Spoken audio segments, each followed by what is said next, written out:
Well, here tonight, got a 98 Dodge, Ram 1500, crank no start. It'll make your head spin backwards. All the parts they put on it, still crank no start.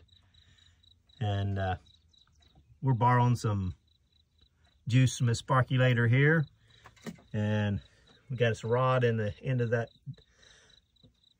rotor, just like it was sitting on the distributor shaft. And you shouldn't be getting no juice coming up there hitting that.